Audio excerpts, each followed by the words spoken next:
Sa dami ng content creators ngayon sa social media, may isang pangalang biglang sumabog sa eksena. Malupiton Official. Kung mahilig kang manood ng mga nakakatawang video sa TikTok, Facebook o sa YouTube, malamang hindi ka nakaligtas sa kanyang mga hirit. Pero sino nga ba siya? Anong meron sa kanyang content? At bakit ganun na lang ang bilis ng kanyang pagsikat? Tara, alamin natin. Si Malupiton Official, na kilala rin sa tawag na Bossing, ay isang content creator mula sa Pilipinas. Wala siyang mamahaling camera, walang full production team, pero sa kanyang simpleng estilo, napasaya niya ang milyong Pilipino. Ang kanyang mga content ay simple lang. May pagka-random, may pagkasabog, pero sobrang nakakatawa. Isang cellphone kanyang pagiging relatable. Parang kabarkada mo lang siya sa kanto. Totoo, kalog, at walang arte. Sa mundo ng social media, mahalagang may sarili kang timpla. At si Malupiton, meron nun. Isa siya sa mga content creator na may natatanging signature mula sa kanyang ekspresyon ng muka, tono ng boses, at catchphrases na patok sa masa.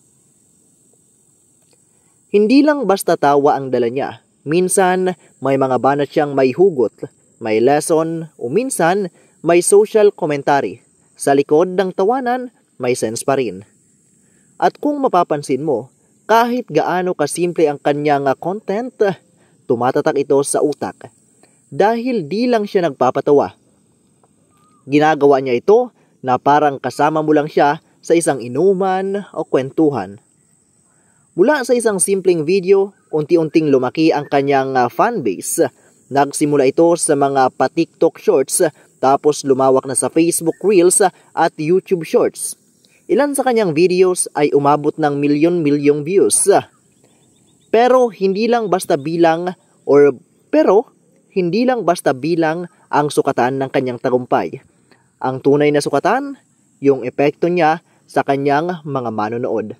Maraming mga netizens ang nagsasabi na salamat sa tawa mo, Bossing. Ikaw ang stress reliever ko.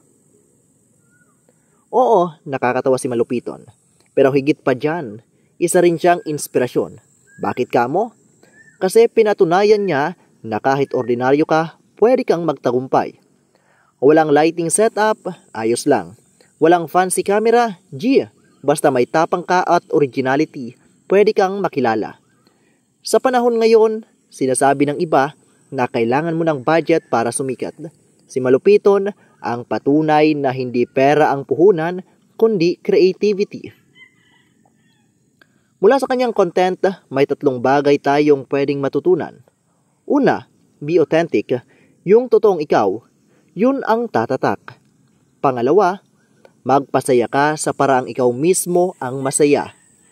At pangatlo, don't be afraid to start small. Lahat ng nagsisimula sa wala. Pero kung may consistency ka, at darating din ang pagkakataon mo. Kaya kung naiisip mong sumubok din na maging content creator, baka ito na ang sign. Alalahanin mo si Malupiton. Walang arte, walang script, pero solid. Sa muli, ito si alamin natin na PH. At ngayon, nakilala mo na kung sino nga ba si Malupiton Official. Like, share at subscribe para sa iba pang kwentong Pilipino na dapat nating alamin. Yun lamang at maraming salamat sa pakikinig at panunood ng ating content ngayong araw. Peace be with you and God bless as always.